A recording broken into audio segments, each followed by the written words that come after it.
Hello. Okay, now we're at part 20.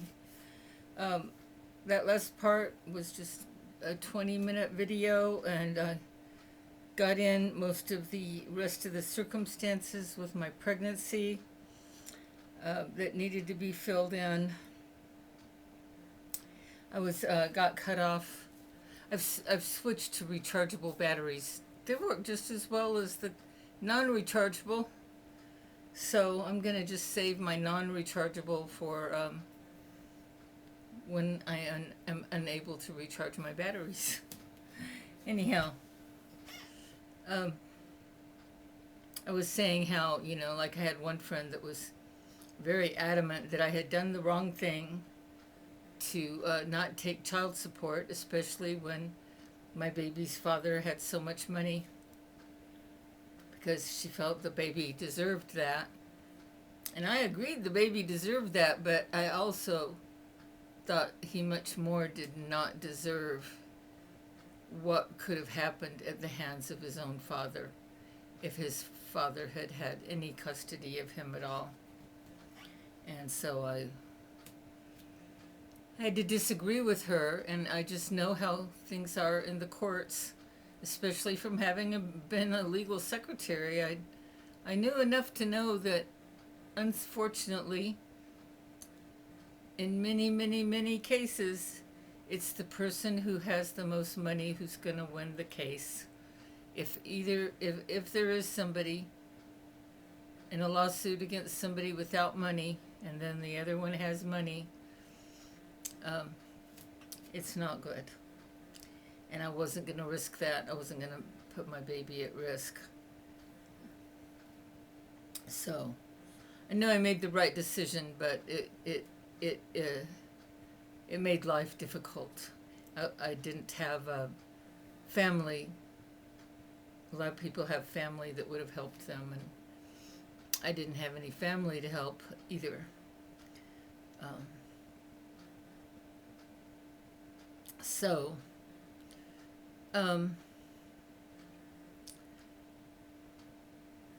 oh yeah, so the other thing I wanted to mention was I had said Carmen that Richard was not really interested in me, but I could see that he was interested in Carmen. But Carmen didn't, I talked to her about it, and she claimed to have no interest in him at all. But in some way, I knew she felt fascinated by him because she thought that that his voice sounded like Clint Eastwood. I never thought he sounded like Clint Eastwood, but she thought so, and I guess that's what charmed her. I don't know. But anyway, after I got pregnant and all, he did continue to try to woo her. And let's see, it was after she found out that I was pregnant and all, and she was still my closest friend at that time. And she's and it was before I think it was before I found out from Greta about Richard's apparent proclivities, that she started dating him. She was dating the father of my child, and I was emotionally overwrought and mentally unstable, in that my logic failed me on a lot of things. Like what I just told you about, I think my logic, I think that was thanks to the Holy Spirit, my logic came through on how to deal with that situation. But there was also that part of me that just wanted so much for my baby to have a father that loved him. And I, in fact, sent letters and things like that more than a couple times to Richard, encouraging him to maybe sometime visit the baby. I wanted him to let that baby know that he cared about him. I just didn't want to it was just really hard to face that my baby was going to have a father that didn't care about him. And as I later learned, he did care in a little wee bit of a way, but not a way he would ever want to admit. So anyway, I found out that she was dating Richard, and it was like, I think it was before, it was before Greta told me what he told me, and I was waiting for Richard to give me a response. I was leaving him messages like, well, what are you planning to do? What kind of father are you going to be? Are you going to be in my baby's life? I would leave messages like that on his machine. And it was about that time. And I was, of course, sharing that with my friend Carmen. And it was about that time she started dating Richard. And I felt very betrayed by that. It was like, how could you... maybe she wasn't being sincere when she said she wasn't interested in him before, but she had me totally convinced she had zero interest in him romantically. But now she was dating him right when I'm like on the edge of my seat waiting to hear if he's even going to want to be a part of my baby's life. And I told her that I felt hurt by that. I said, she'd already gone on one date with him when she told me that she was dating him. And I said, well, when you went on the date with him, did you even talk about me? Because I was wanting to know things from him. And she said no. I thought, wow, she doesn't even care about this. It really hurt. And I told her, that really hurts, that you would be dating him right while I'm trying to find out if he even wants to be a part of my baby's life. And she didn't see it. And she was kind of like, how dare you expect me to not date him? And how dare you expect me to take sides?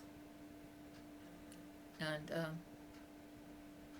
that was the end of she and I being close for a very long time. And in fact, later it turned out that the same month that my son was born, which was in April of 1986, she moved in with him that month. And somehow I heard about that, and that really, it hurt. I was going through a lot of pain and hurt about things. And it's funny because, I named him Tristan, like that old Wagner play, Tristan and Isolde. And I had named him that because of a little boy I had met when I was 18, who was at the time, he was maybe 5. And I just fell in love with that little boy, and it made me realize how much I would love to be a mother. And so when I was trying to figure out a name for my son, so I was pretty sure it was going to be a boy. I had a long list of names, but when I remembered Tristan, that little boy I had met when I was 18, it was like, that's got to be it. I loved that name. And at that time, it was a very unique name in the United States.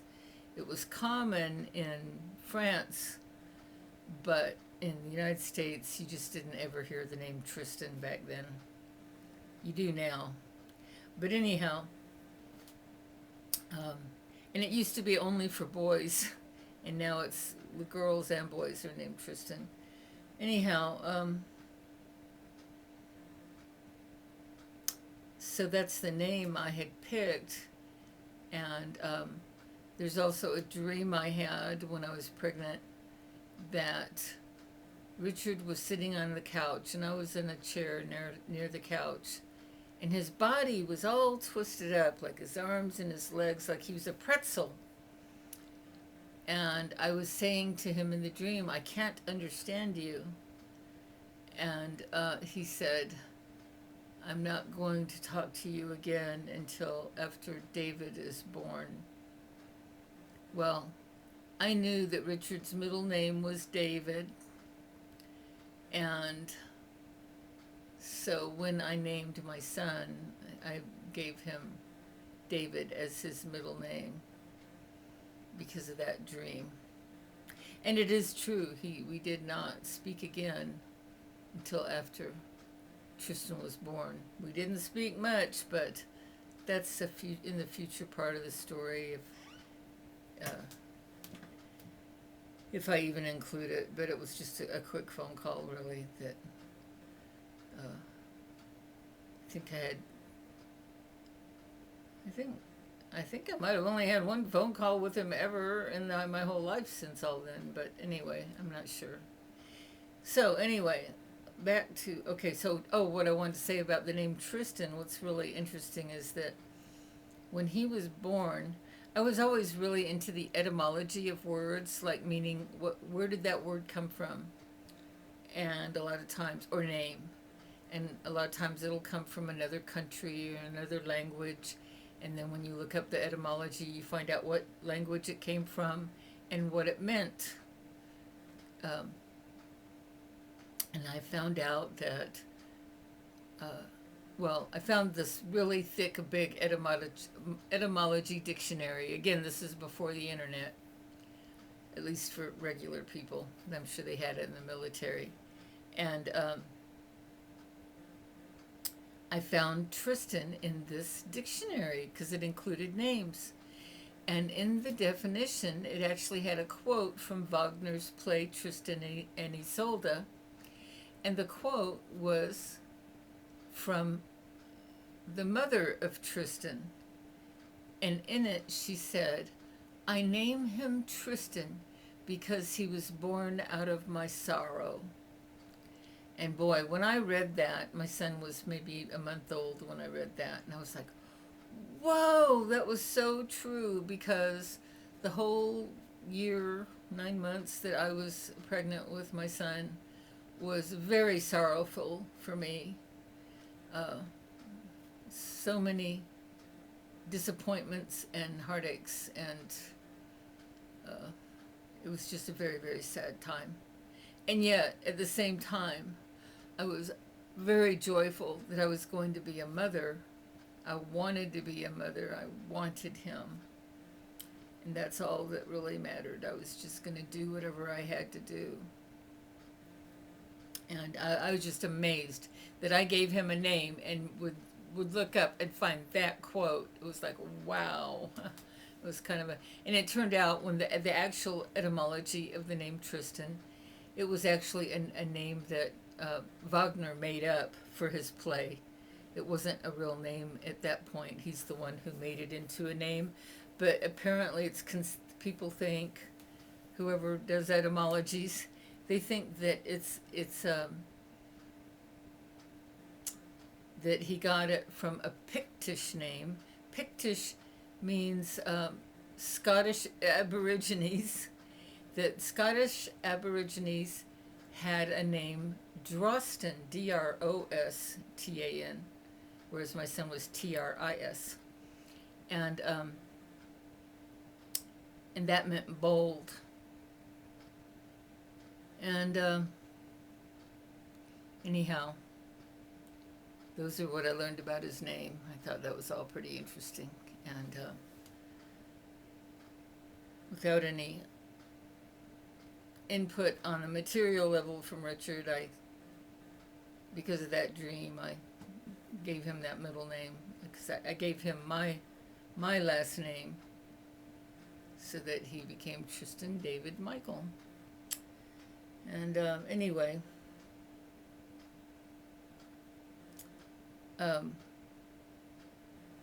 he got married recently, and I think he's planning to change his last name. But anyway, that's not here nor there.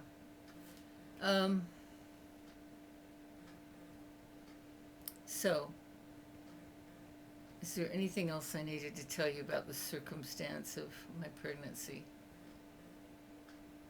I guess only that Phyllis, the one who told me about all the troubles she'd had with her daughter, in fact, at that very time that she was telling me about it, she was looking for her daughter again. She'd been kidnapped again by the father. And She ended up being one of my birth coaches. Anyhow,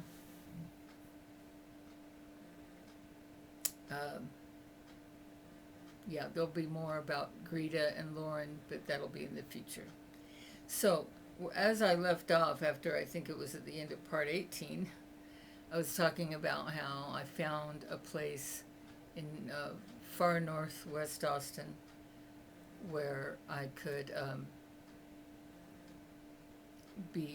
live as kind of partial housekeeper and babysitter in exchange for lesser rent. I don't remember how much rent I had to pay, but it was enough that it was a chunk.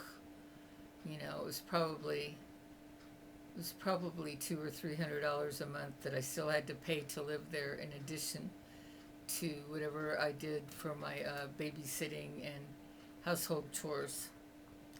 And at that time, this is what I left out. So right around that time, just a little before that, I had gotten an increase in pay directly from the Texas Music Association. I became the first, if not only, person to be paid by the Texas Music Association as a secretary. I already kind of knew how, I'd already had a little bit of relationship with the chapter chairman, or whatever they were called, of the different regions in Texas that were part of the Texas Music Association. And there was a fellow who had come around, and he seemed very talented and knowledgeable, and he had moved into the basement of the lady who was the head of the Texas Music Association in San Antonio. And his idea was for a big fundraiser for the Texas Music Association so that they could go on with some of their big plans. I think they were planning to kind of rival the Country Music Association or something like that, have their own award ceremonies and whatever. I think that was pretty much the kind of a plan they had. And so his big idea for raising funds was to get different well-known Texas artists to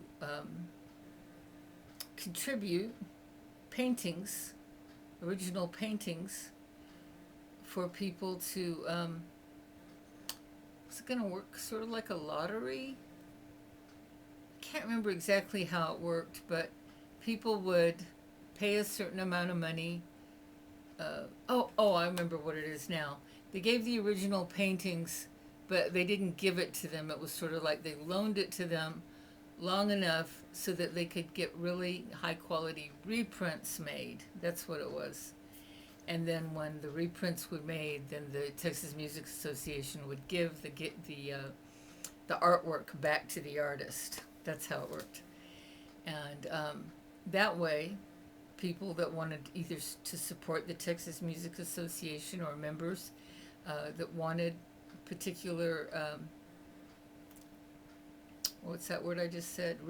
Wanted the particular reprints, high quality reprints of these different artwork, that they could pay a certain amount of money, and a certain portion of that money would be pure profit for the Texas Music Association. And in fact, the first painting that was donated or contributed to make a reprint was a painting of Willie Nelson's guitar. It was a beautiful painting. And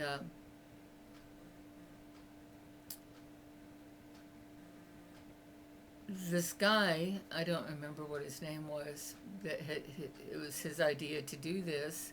Well, all the people that counted in the Texas Music Association, they all thought that was a great idea. And that's why my pay went up, because I was going to be spending a lot more time taking orders, and they had me set up with the credit card thing, and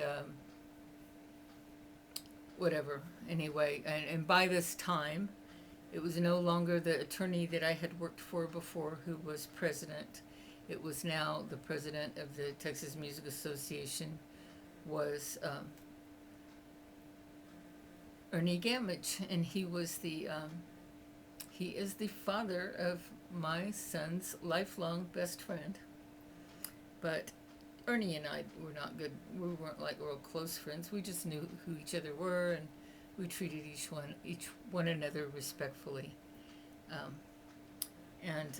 Anyway, he would come by at least once a month with, things for me to do or to pick up things I'd done. I don't remember many details right now. But what happened was,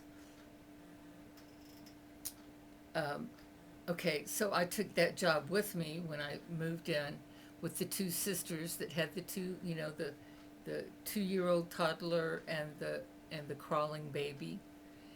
And that was where our agreement was, that I would babysit in the evenings, but they understood that because of my job with the Texas Music Association, I would have to be gone during the day because they lived pretty far north. It was out 183 going toward I don't know what, but it was way out there.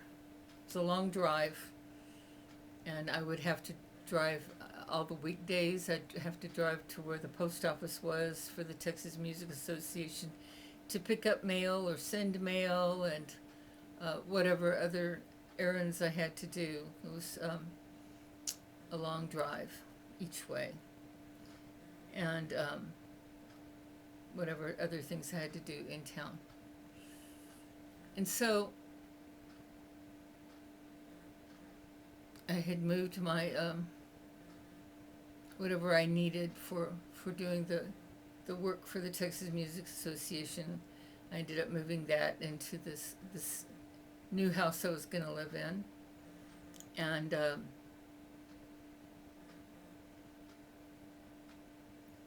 what happened was, the guy who came up with this whole great idea for the artwork reprints, he helped them open special bank accounts just for getting the money from that particular project. And I think it was the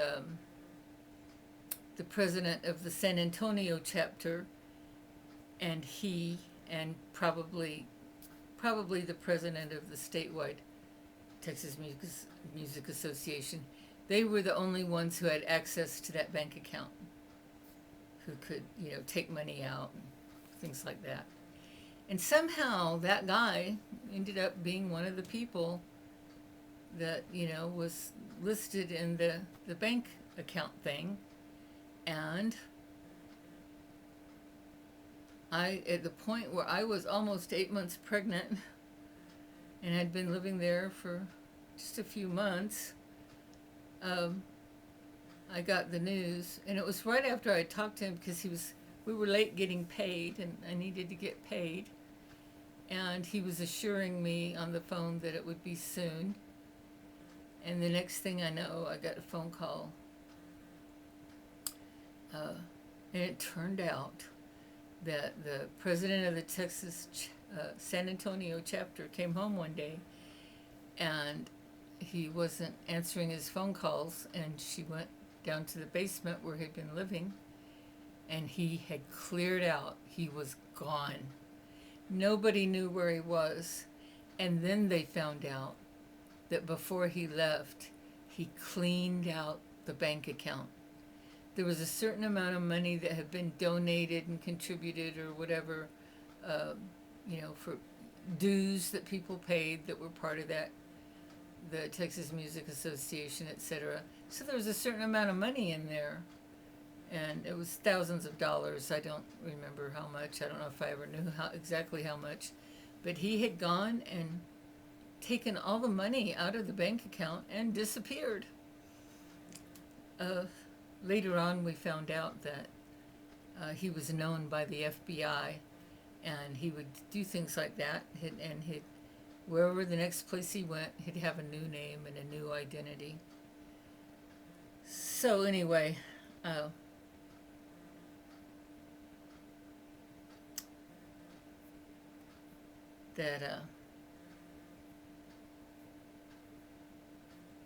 think my job with the Texas Music Association, it continued for a very short time after that, but not very long. I mean, it was clearly getting cut off because of all of that.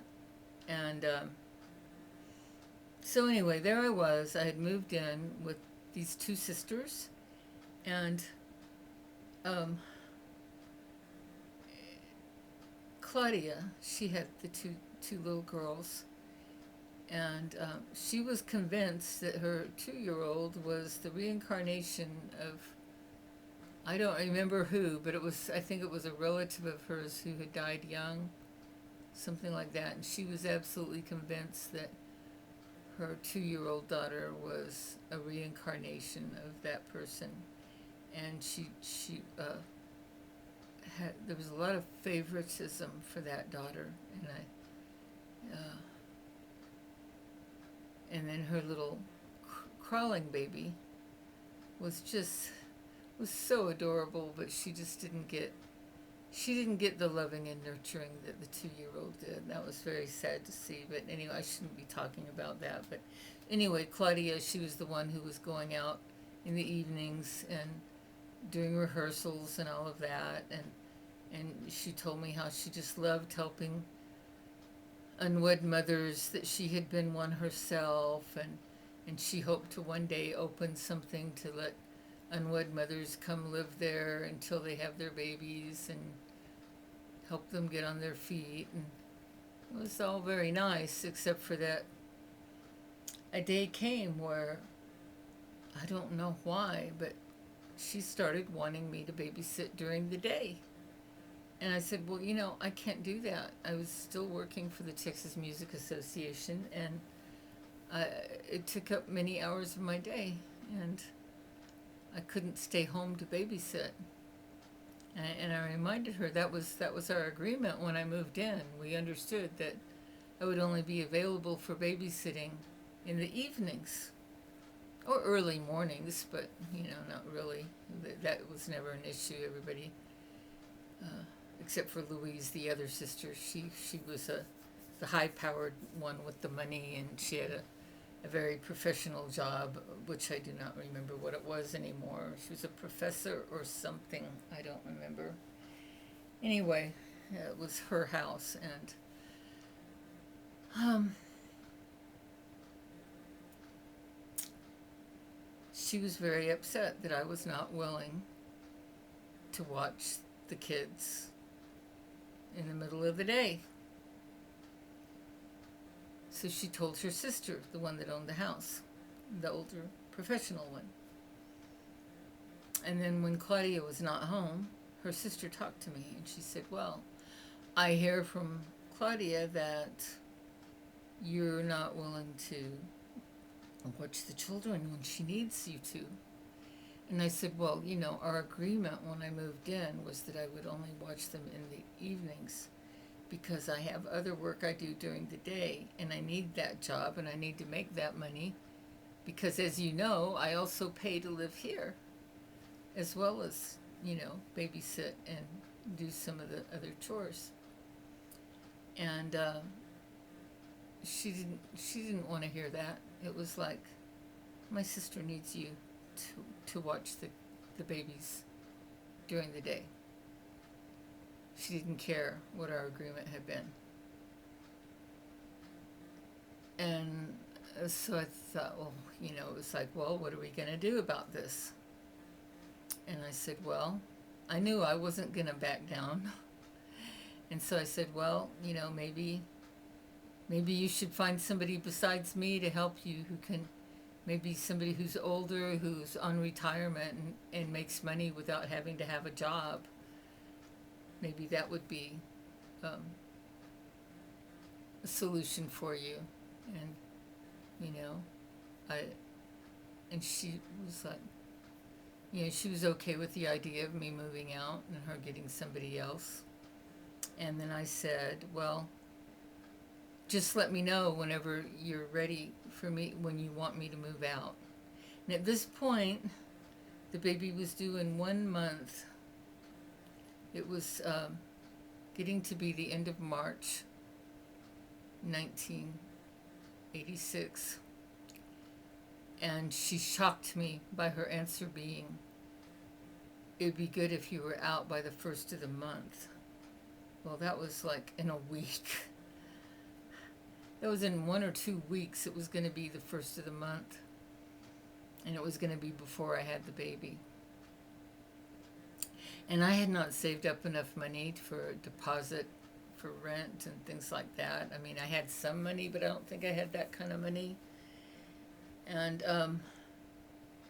but like I said before, I don't like being where I'm not welcome.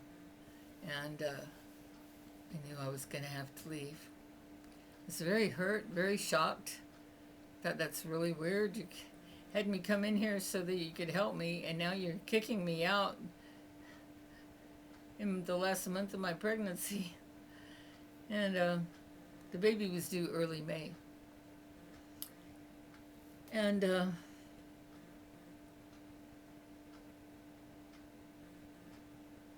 I was so hurt by all of that. I didn't even talk to Claudia about it. I just didn't talk to them about it. I just kept acting like everything was normal every day. And then I had a couple, and they had a pickup truck, and they were good friends. They had known for a while, and I asked if they could help me move.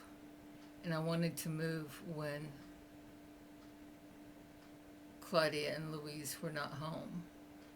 I just didn't want the emotional turmoil of leaving while they were there. Because I was, if you've ever been pregnant, it can be a very emotional time. And I was trying to keep things smooth. I was trying to not get upset and things like that, because I felt like whatever emotions I had, it might affect my baby. I was trying to really keep things on an even keel. And so anyway, they were so kind. They came over, and what we did was they went to church every Sunday, Claudia and Louise and the babies.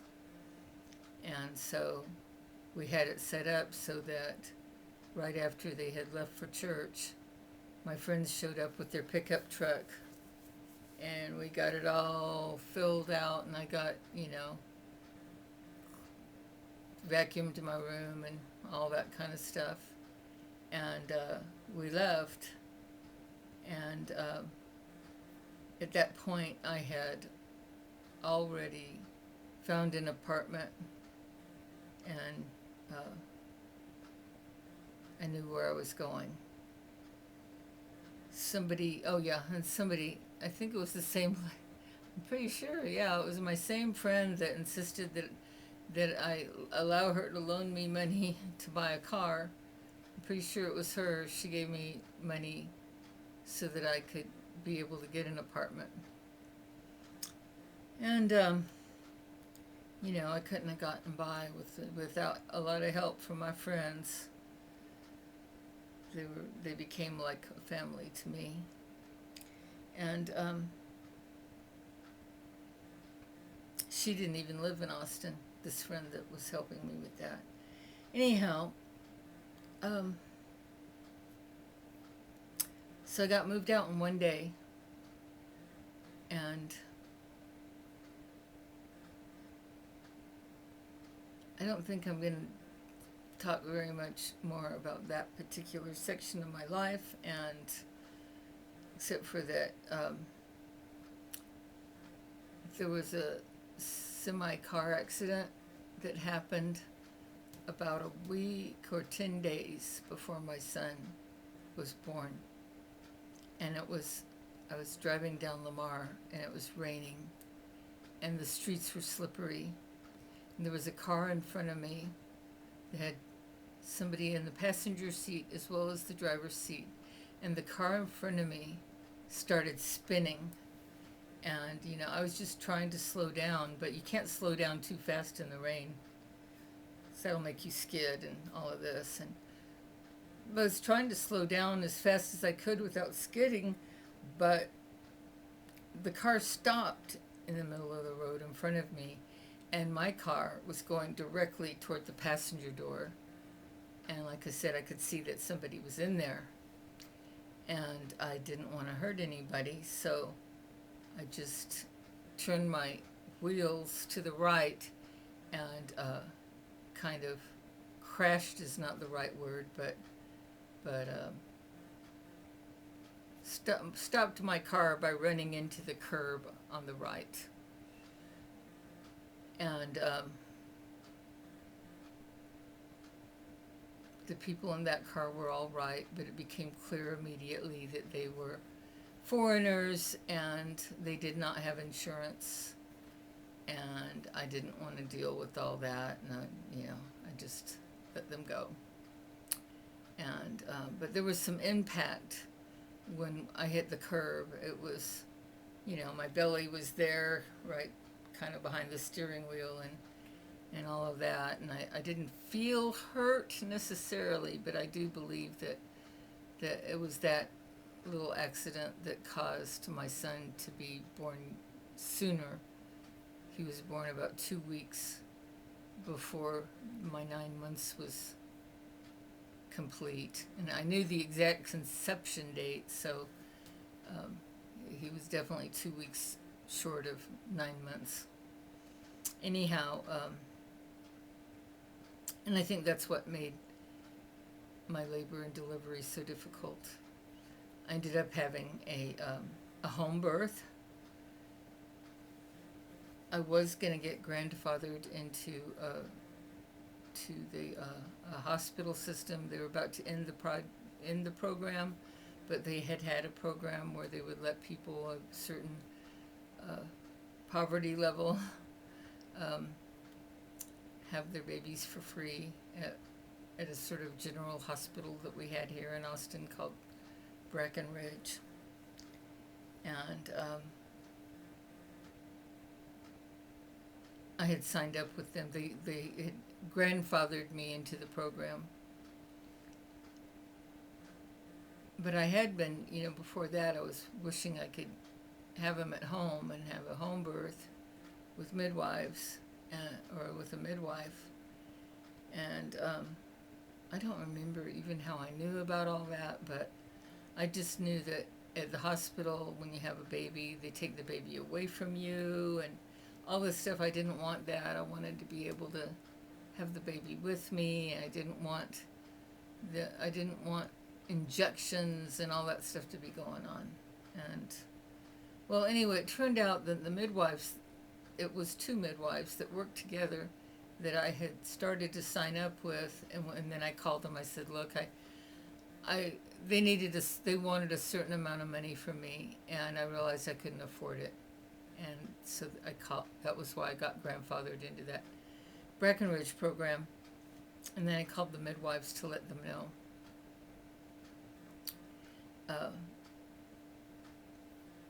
that I wasn't going to use them after all, because I really couldn't afford to pay them. And then they got back to me. They said, well, we've talked about it to each other, and we're totally fine with it. We aren't going to charge you anything. Whatever you can give us, that'll be fine.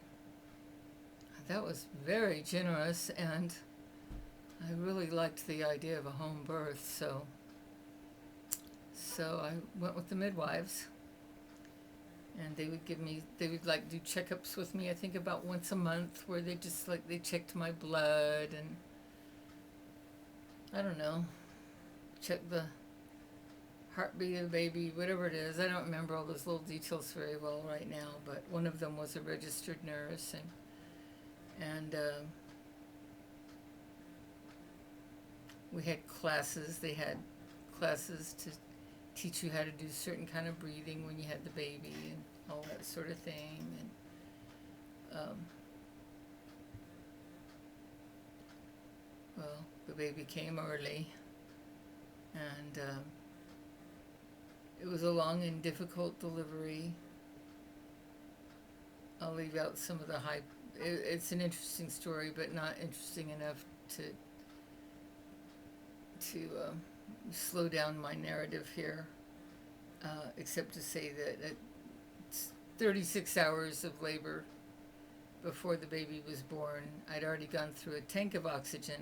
They were rolling in the second tank, and they said if this baby doesn't come out on this next push, we're going to have to do an episiotomy. That means cut open a part of the opening that the baby's trying to come out of. And I was so tired, but somehow I got him pushed out just before they gave me the episiotomy. And the blood vessels in all the whites of my eyes turned red, and I mean, that was a crazy time. But anyway, he lived and I lived, and that was the cause of the one time I talked to Richard on the phone. Was at first, maybe in the first week or two of my son's birth, it was discovered he had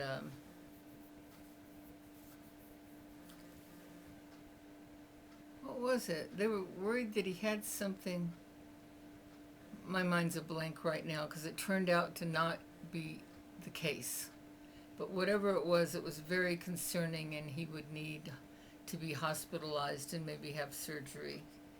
And that was the one I did call Richard, because I knew he's the only person I knew that might have enough money to help him, and maybe he would have enough compassion, since it was his own child, that he would help pay for that.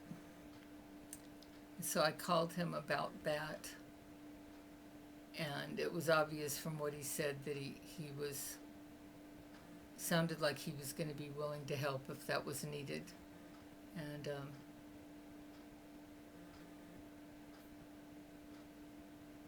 I talked to him one more time. I don't remember how it happened, but he found out. So while the baby was being born and all, they have they were called home birth certificates. And the midwives had to follow all these different legalities and fill out the home birth certificate, and they had to take it to the hospital and get it stamped or whatever so that you'd have a birth certificate. And I did not want my son to have something like unknown written by father, because that wasn't true. I did know who his father was. And when I was born, having a birth certificate like that would have been like a stigma for a lot of people in certain parts of the country. And I didn't want my son to have that stigma of a birth certificate where it showed that they didn't know who the father was, especially when I did know who it was. And so I asked the midwives that, I wanted the father's name to be on there. And they said, well, we're not really supposed to do that, because, the father's supposed to be willing to do that, and say they knew him from,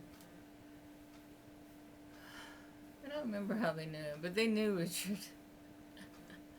Or at least they knew how he treated people. I don't remember the details. Anyway, they knew it was true that he was the father. And they said, well, they bent the rules for me. They understood what I was saying, because for them, like me, the baby was number one. And they went ahead and put his name as the father on there. And I assured them I'm not going to be using this to sue him for money or anything like that. I've already promised him I'm not going to do that. And so his name was put on the birth certificate. And somehow Richard found out. And I think he called me because he was so angry that his name was on the birth certificate. And I just assured him that I wasn't going to use it in any way to sue him for money or anything like that, that I only did it because I didn't want my son to have that stigma. And he calmed down, and I think that's the last time I talked to him. Actually spoke to him on the phone, or even, I don't think I ever saw him again in person. So anyway, I had the baby, and during that time, I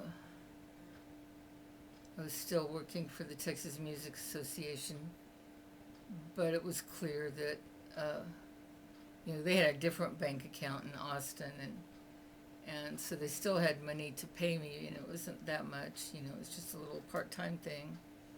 But I could see that things were kind of falling apart for them financially.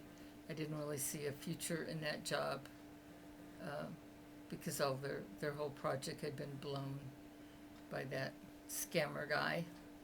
And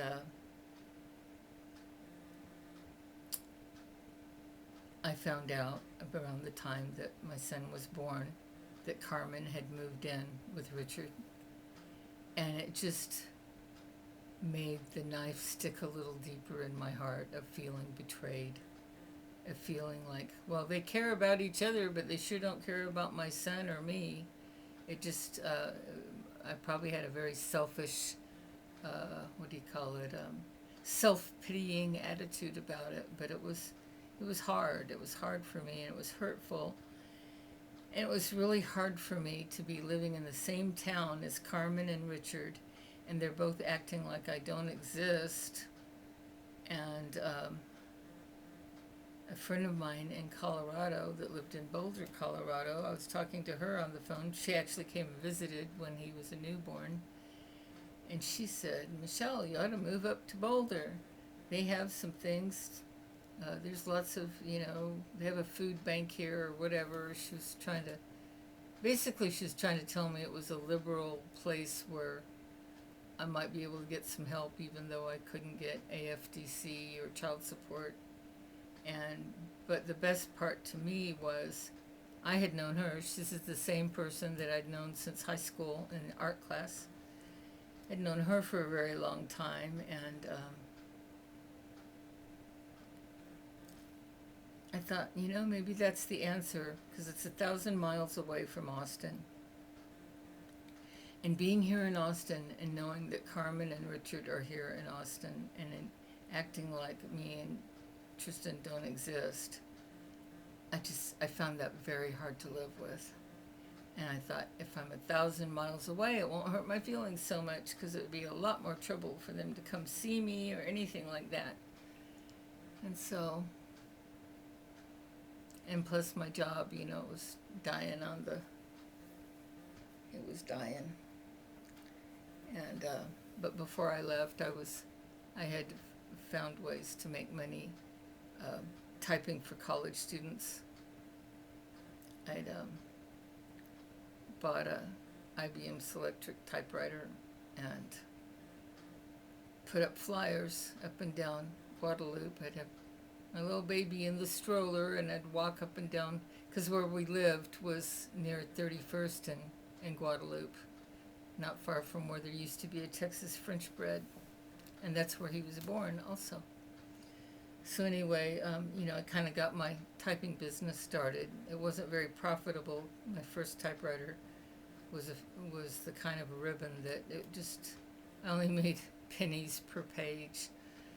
But then I got a better typewriter, and I knew the way that I could get work is to undercut what everybody else was charging.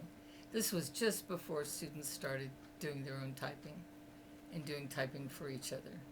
It was the beginning of the end of the days for typists to get work from college students, although I didn't know that at the time. Anyway, I charged $1 a page, and people would come drop things off and pick them up, and I lived close enough to the university, and that's how I got by until my son was about 5 months old, and we drove to Boulder, Colorado, to get away from Austin. And that's going to be where I'm going to leave the story off for now. And I hope you have a blessed day.